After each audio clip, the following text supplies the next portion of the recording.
What's your honest opinion on K-pop? My honest opinion on K-pop. This will probably be a long answer, so I'm warning you all just ahead of time. Read further if you want, no one is stopping you. Again, these are my opinions. I have always thought K-pop groups are very stiff and kinda robotic, from the very first time I listened to this point in my life. What I mean by this, is the whole trainee to debut to 5 years into the career. A lot of it comes from training the idols to become funny, witty, look at the camera consistently, literally fake laugh when things aren't funny but, quote-unquote, funny, always smile, etc. So that there won't be any kind of criticism that's so negative. I feel that this is robotic because groups who just debut, you could tell how nervous some of them are, not that being nervous is a bad thing, it is natural. But a lot of times in variety they are forced to laugh and smile when there are jokes that are literally not to the point you are laughing out of your chair. Some groups do this. Being trained to look at the camera on live stages is another thing. Like, yes, it shows you are professional, but also it's not very interactive with audiences watching at home or even there, unless it's a concert. It's also expected from a group too.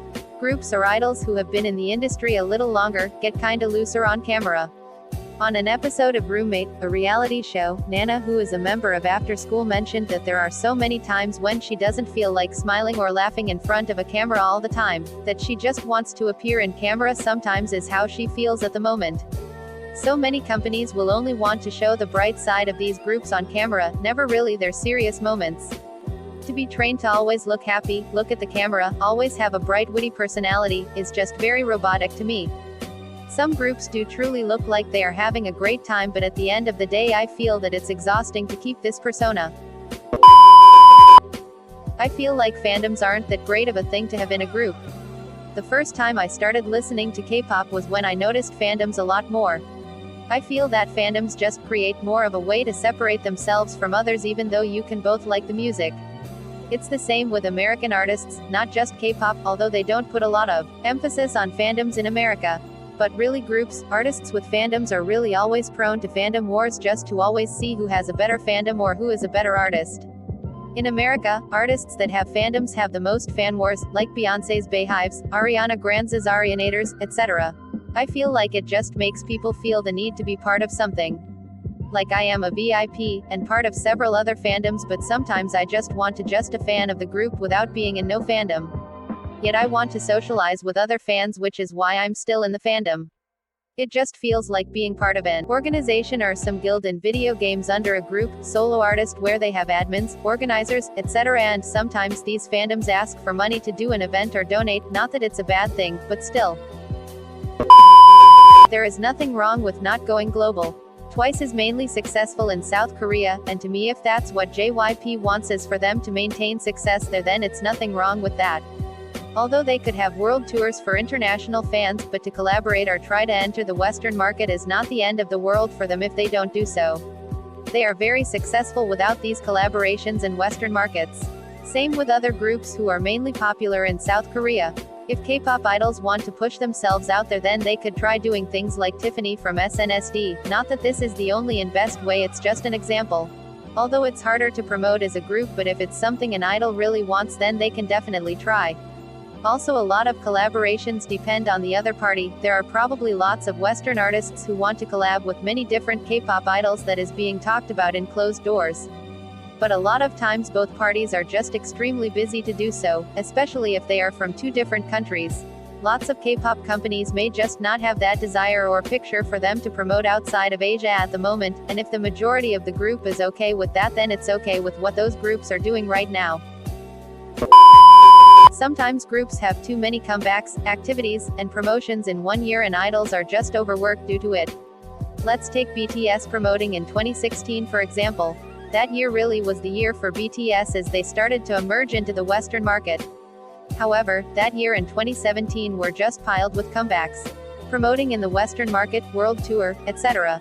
Not to mention their other world tour the following year. I honestly felt bad for them having to promote that much because even if we weren't hearing from them at the times they were not promoting, good chance they were practicing for a next comeback. Same with NCT, 2018 was their year, where from the very beginning of the year to the end they were having so many comebacks with their units. Mark must feel tired throughout that whole year. And also appearing in the Western market too with promoting on American shows. From last year to this year, they are probably practicing with another comeback with another unit soon. Even after Dream's latest comeback, good chance we will see another unit promotion soon. It's barely August and NCT already had a world tour comeback while touring, and now NCT Dream came back. It's good to have units, but still, it just seems that bigger groups do not get much of a break. Even if the company says they are probably practicing as I type this. I feel that a true break is not really hearing from a group in like 6 months or 8 months. Some fans of other groups want their group to come back more, and I feel that it's time, money, and rest is a lot more important than a demand of a comeback.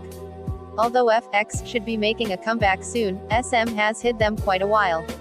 Edit: Big Hit announced that BTS will be on a long break. This better stay true. A lot of K-pop idols really worry about their image a little too much.